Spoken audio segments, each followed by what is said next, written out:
Greetings, fellow believers. This is my first video, probably the only one I'm going to be making.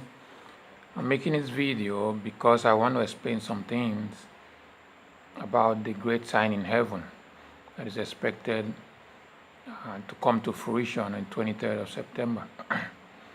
I've titled this video, The Real Reason for September 23 and Revelation chapter 12. I'm going to try and put some slides on the screen so that some of the scriptures I'll be reading out can easily be followed. But pardon me if you don't get all the slides in the correct order and timing. I'm not a professional videographer. Right at the beginning, I'd like to say there's no Revelation chapter 13 without Revelation chapter 12. The reason for Revelation chapter 12 is to set the stage for Revelation chapter 13. What do I mean by this? Kudos to all the believers, brothers and sisters who have worked so hard to bring to our attention the events that should unfold September 23, 2017. And this is not the rapture, okay? I don't mean to offend anybody.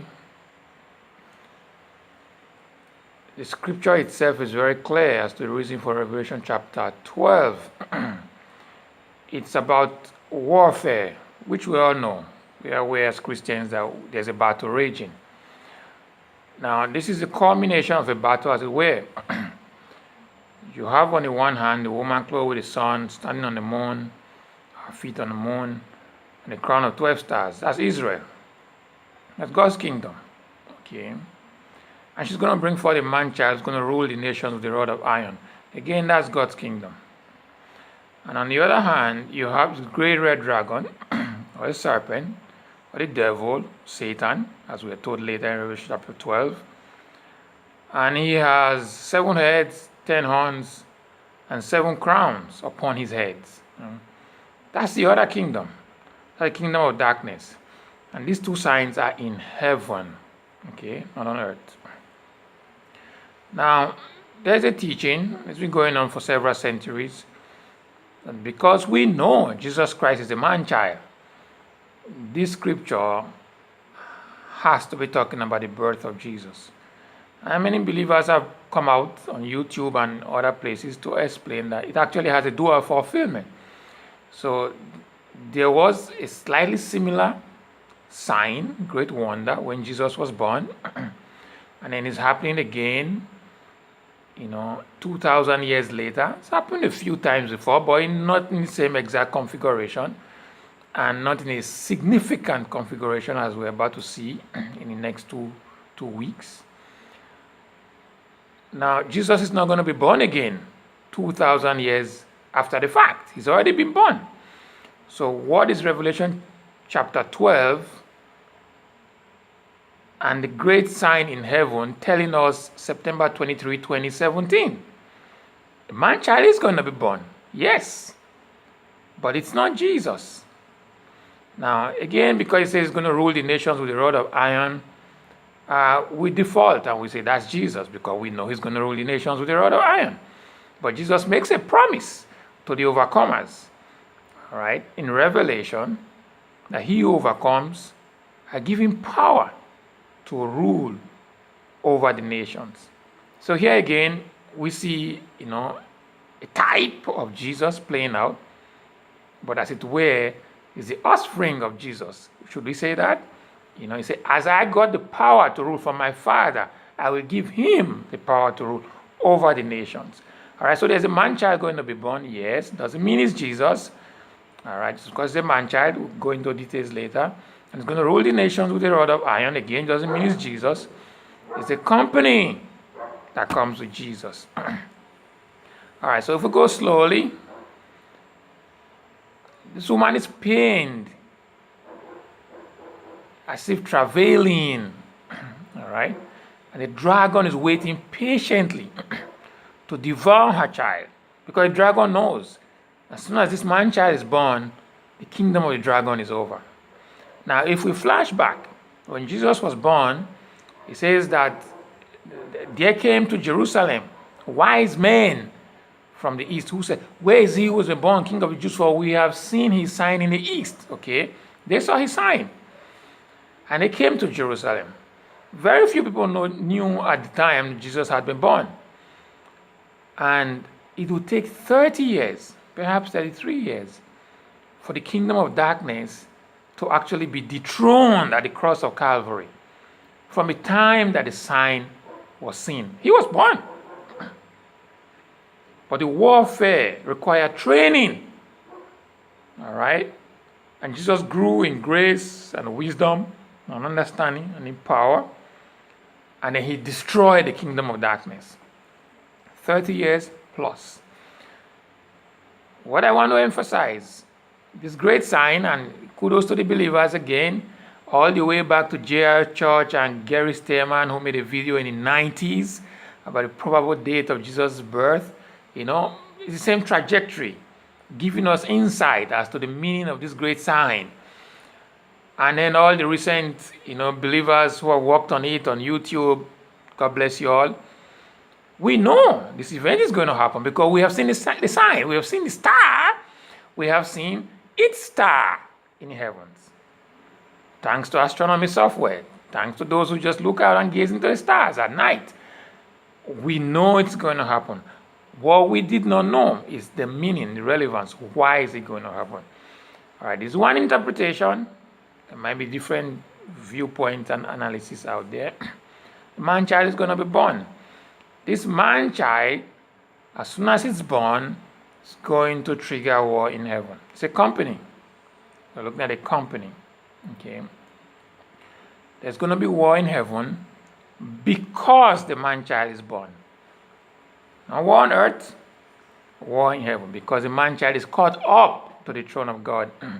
Now, when you read later in Revelation chapter 12, this becomes clearer, because it says, when the dragon warred against Michael, dragon and his angels, Michael and his angels, no space, no place was found for a dragon. He was cast down to earth. He says, there was a loud voice in heaven. Remember, man-child been called to heaven, saying, now is come salvation and strength and the kingdom of our God and the power of his Christ. For the accuser of our brethren is cast down, which accused them before our God day and night. And they overcame him by the blood of the Lamb, by the word of their testimony, and they loved not their lives unto death. Who overcame him? There was war in heaven. We are told that Michael and his angels fought against the devil and his angels. Now, as far as we know, Michael and his angels do not need to fight by the blood of the Lamb or the word of their testimony and not love their lives unto death. I do not think that applies to Michael and his angels. But it says they overcame him. They overcame him who? The dragon. So clearly there is a group that was involved in this fight that we are told about, but not explicitly, so we overlook them. They overcame him by the blood of the Lamb. These are Christians. By the word of their testimony. Christians, they love not their lives unto death. They fought with the dragon. Same time Michael and his angels was fighting with the dragon. Okay. And their voice was heard in heaven saying, now is come salvation. That's one group in heaven. Now this is very important. Because when you read Revelation chapter 12, you understand there's a gradation. There are three groups involved. There's a woman, okay, she's in travail, she's pregnant, and she brings forth a man-child who is caught up to the throne of God. War breaks out in heaven. Michael and his angels, they fight against the dragon and his angels. Now we know it is implied, okay, let me put it that way. The man-child is involved in a fight. And they overcame him, the dragon, with the blood of the Lamb, the word of their testimony, and they loved not their lives unto death, and he is cast down to the earth. Now, when the dragon sees that he's cast to the earth, he persecuted the woman which brought forth the man-child. So we had the man-child, caught up to the throne of God, and we have the woman brought forth the man-child. And the dragon spewed forth a flood out of his mouth to destroy the woman. And the earth came to her rescue and swallowed up a flood. Meaning, interpretation for this, we'll go into this later in the video, in another video, God willing. And to the woman were given 2 wings of a great eagle. She flew into the wilderness. A place was given for her to be nourished, a time, times, and half a time. All right? And the dragon was wroth with the woman. Now, having not been able to conquer the man-child, they didn't even see the man-child. Man-child was called to a throne. Having not been able to conquer the woman, even after spewing the flood, Bible says the dragon was wroth with the woman and went to make war with the remnant of her seed. The same woman, clothed with the sun, foot on the moon, crown of 12 stars, had one man-child, a company. She had herself that was attacked. And now we are told there's a remnant of her seed. There are 3 groups: the man-child, the woman, remnant of her seed. The dragon went to make war with the remnant of her seed. And it says, which keep the commandments of God and have the testimony of Jesus Christ. Again, believers. They keep the commandments of God and they have the testimony of Jesus Christ. That's what it takes to be a believer. So a dragon could not defeat the man-child, could not defeat the woman, went after the remnant of her seed. That's how Revelation chapter 12 ends. The dragon was wroth with the woman, went to make war with the remnant of her seed, which keep the commandments of God and have testimony of Jesus Christ. And Revelation chapter 13 begins. Now, if you read Revelation chapter 13, it says, and I stood upon the sand of the sea. Okay, in some translations. Now remember, the dragon is just been cast out from heaven and he's down to earth. He goes after the woman, but she's taken to the wilderness and nourished. He goes after the rest of her offspring. Revelation chapter 13 begins. It says, and I stood by the sand of the sea. In other translations, it says, and he stood by the sand of the sea. I don't know. Those who understand the Greek could read this and tell us more what it means. Now, if you look at the other interpretation, and he stood by the sand of the sea. This is a dragon. He's coming down to earth. And he stands. He takes his stand. He just arrived on earth. Imagine an extraterrestrial force in that case, an alien, whatever.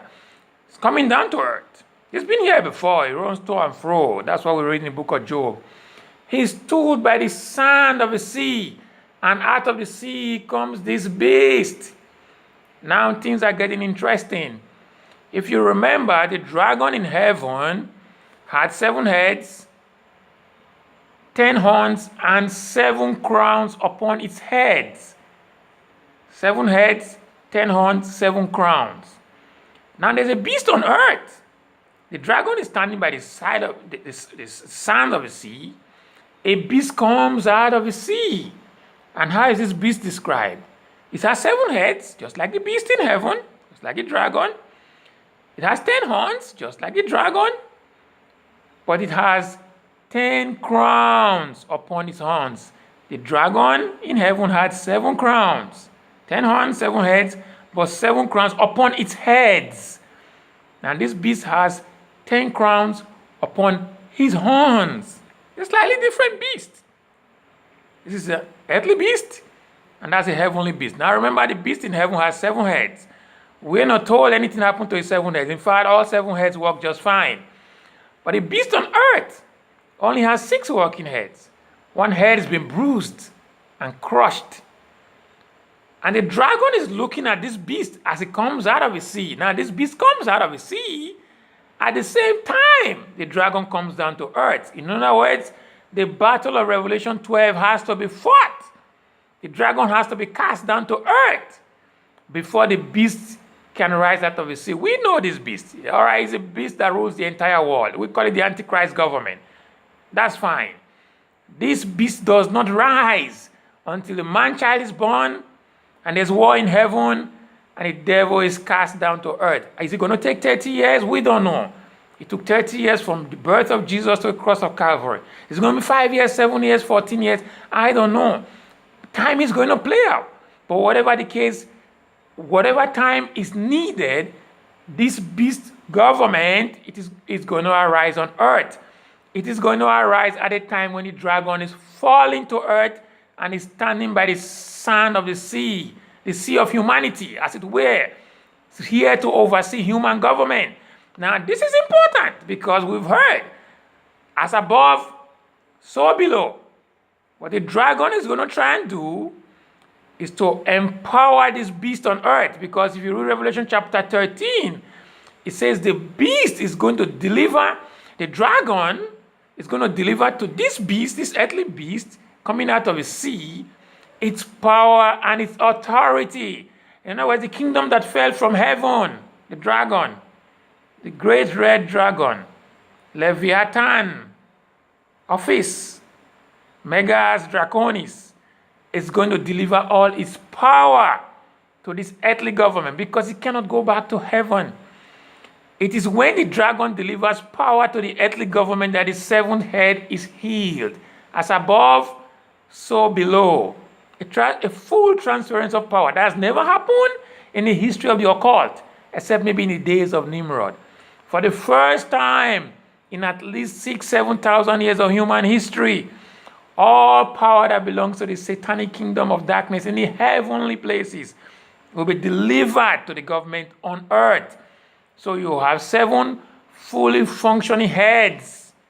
Okay, 10 horns and 10 crowns. There are 10 crowns. Whereas in the heavenly places, they had 7 crowns. 7 principalities. Okay, crowns, rulership. There are 7 heads. There are 10 horns, but there are only 7 crowns. 7 princes. 7 diabolical archangels, if you will. On earth, there will be 10 kings. Okay, but the entire power of that heavenly kingdom will be transferred to them. Believers, there's a whole lot more to this. I'm not sure I can go into all of it today. And it's a lot to digest. I'm sure there will be some critics out there, comments. I'm open to suggestions. Feel free to make your comments at the bottom of this video. Thank you very much. God bless you. Hopefully I put up another video in short order.